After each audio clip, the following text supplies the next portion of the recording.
اللہ تمہارا ہے تو سب کچھ تمہارا ہے، اللہ تمہارا نہیں تو کچھ بھی تمہارا نہیں ہے۔ فرعون کی باندھی مسلم عورتیں بہت سی موجود ہیں بیان میں، عورتوں کے لیے سنا رہا ہوں، تمہارے لیے بھی سنا رہا ہوں۔ فرعون کی ایک باندھی تھی، مسلمان ہو گئی۔ عورت تو کمزور ہوتی ہے، پھر وہ باندھی ہو تو اور کمزور ہوتی ہے، اور کلمہ چھپتا نہیں ہے۔ اس کا ایمان اس کے دل میں تھا، پر وہ نکل ہی پڑا۔ خوشبو کون چھپا سکے؟ خوشبو کیسے چھپ سکتی ہے؟ اس کے ایمان کا پتہ چل گیا۔ فرعون نے اسے پکڑوایا۔ اس کی 2 بیٹیاں تھیں، ایک دودھ پیتی تھی، ایک انگلی پکڑ کے چلتی تھی۔ اس نے بڑے کڑا میں تیل ڈالا، اس کے نیچے آگ جلائی، تیل کھولنے لگا۔ اس نے دربار سجایا اور اس کے اپنی باندھی کو بلایا، اس کی 2 بیٹیوں کو بلایا۔ یہ مائیں سن رہی ہیں کہ ماں اولاد کے لیے کیا کچھ کر گزرتی ہے، کیا کچھ کر گزرتی ہے۔ مامتا سے تاریخ بھری پڑی ہے، اور اللہ نے بھی جو اپنی محبت کو تشبیہ دی ہے کہ میں اپنے بندوں سے محبت کرتا ہوں، تو باپ کی محبت سے تشبیہ نہیں دی۔ اللہ نے کہا میں ماں سے 70 گنا زیادہ پیار کرتا ہوں۔ اس نے کہا فرعون نے کہا اگر تو موسیٰ کے رب پہ ایمان لائی تو تیری دونوں بیٹیوں کو جلا دوں گا اس تیل کے اندر، اور تجھے بھی جلا دوں گا اس تیل کے اندر۔ ہاں لوگ سمجھتے ہیں موت بہت بڑی سزا ہے۔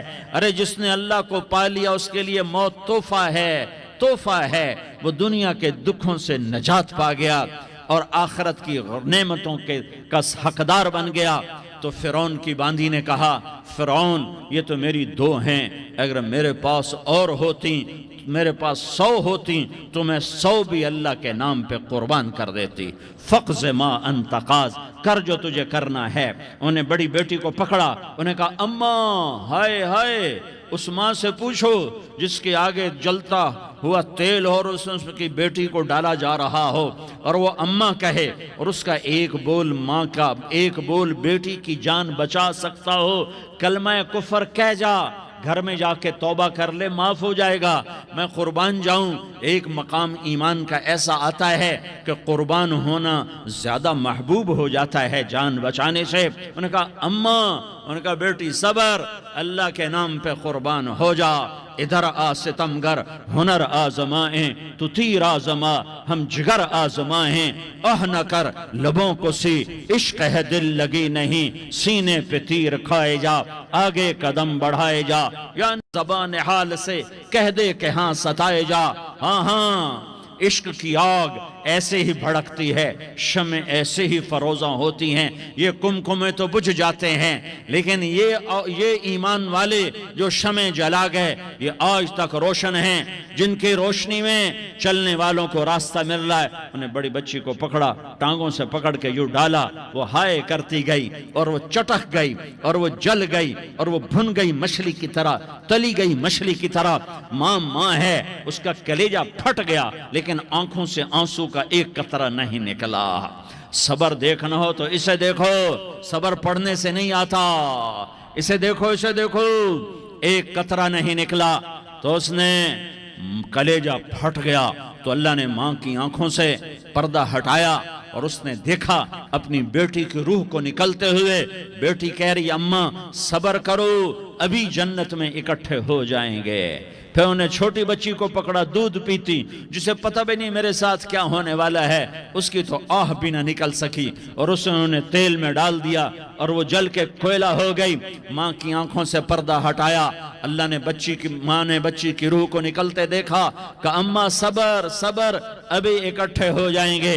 پھر جب اس کو پکڑنے لگے تو اس نے کہا فرعون میری ایک خواہش پوری کرو گے؟ کہ کیا؟ کہ جب مجھے بھی جلا دو تو مجھے اور میری بیٹی کی ہڈیاں باہر نہ پھینکنا، ہمیں کٹھے کہیں دفن کر دینا، کٹھے کہیں دبا دینا۔ فرعون نے کہا ہاں تمہاری یہ خواہش پوری کر دی جائے گی۔ ہاں دنیا میں اللہ فرعونوں کو مہلت دیتا چلا آیا، لیکن فرعونوں کو مار کے دکھایا، نمرودوں کو مہلت دیتا چلا آیا، پھر نمرودوں کو مار کے دکھایا، قارونوں کو مہلت دی، پھر قارونوں کو مار کے دکھایا، پھر جنت اور جہنم کا نظام بنایا۔ پھر ایک دن مجھے بھی کھڑا کرے گا اور تمہیں بھی کھڑا کرے گا، پھر ایک طبقہ جنت کا حقدار بنے گا، ایک طبقہ آگ کا حقدار بنے گا۔ پھینک دیا، جل گئی ہڈیاں، ہڈیاں نکل آئیں، انہیں ہڈیوں کو اٹھا کر زمین میں دبا دیا۔ 2000 سال گزر گئے، میرا نبی دنیا میں موسیٰ علیہ السلام کے 2000 سال بعد آتے ہیں اور آپ معراج پہ چلتے ہیں۔ جب آپ بیت المقدس سے معراج کو اٹھے تو آپ کو زمین سے جنت کی خوشبو آئی، تو آپ نے ارشاد فرمایا جبریل میں جنت کی خوشبو سونگ رہا ہوں، یہ کہاں سے آ رہی ہے؟ تو آپ نے جبریل نے عرض کی یا رسول اللہ، فرعون کی باندی اپنی بیٹیوں کے ساتھ، اپنی ہڈیوں کے ساتھ جس جگہ پر دفن ہے، جس دن اسے دفن کیا گیا تھا، اس دن سے آج تک یہ خوشبو آ رہی ہے اور یہ قیامت تک خوشبودار رہے گا۔ یہ زمین کا ٹکڑا کہ یہاں وہ دفن ہے جس نے اللہ کے ساتھ سودا کر لیا۔ اللہ سے سودا کر لو، اللہ سے سودا کر لو۔ یہ سودا حسین نے کیا اللہ کے ساتھ، ایک سودا یزید نے کیا، اس نے خون بہایا، اس نے ظلم کیا۔ ارے ظالم کبھی ہرا نہیں ہوتا اور مظلوم کبھی خشک نہیں ہوتا، ظالم پہ کبھی بہار نہیں آتی اور مظلوم پہ کبھی خزاں نہیں آتی۔ اللہ ظالم کو مہلت ضرور دیتا ہے، لیکن ایک دن ہے جب اللہ جنت کو سجائے گا اور جہنم کو بھڑکائے گا اور ترازو کو لٹکائے گا اور پل صراط کو قائم کرے گا اور اپنے عرش کو لائے گا اور خود فرشتوں کو بلائے گا، پھر طارق جمیل کو قبر سے اٹھائے گا، سردار عزیر کو قبر سے اٹھائے گا، زید عمر بکر کو قبر سے اٹھائے گا، پھر مجھ سے سوال کرے گا میں نے تمہیں دنیا میں عزت دی، مال دیا، بتا آج میرے لیے کیا کر کے لایا ہے؟ بولو آج کیا کر کے لائے ہو؟ یا اللہ کی قیامت سے ٹکر لے جاؤ، یا اللہ کی جہنم کو پانی سے بجھا دو، یا اللہ کی جنت کو آگ لگا دو، یا قبر میں جانے سے انکار کر دو، یا موت سے لڑنے کی طاقت دکھا دو، یا یہ طرز زندگی چھوڑو جس نے ہمیں ہلاک کر دیا، اللہ کے سامنے رسوا کر دیا۔ موت ہے، جنت ہے، جہنم ہے، آخرت ہے، اللہ ہے، رسالت ہے، محمد مصطفیٰ کی ہستی ہے جو تمہارے لیے پس گیا، لٹ گیا، دان توڑوائے، خون ہوا۔ جاؤ چلو میرے ساتھ، میں تمہیں طائف کے پہاڑوں میں لے جاؤں اور میں تمہیں وہاں کھڑ کے سوال کروں، کاش طائف کے پہاڑوں کی زبان ہوتی تو وہ سب سے پہلے تمہیں لان تان کرتا۔ ارے تمہیں شرم نہ آئی کہ تمہارا نبی تمہارے لیے خون ہو گیا؟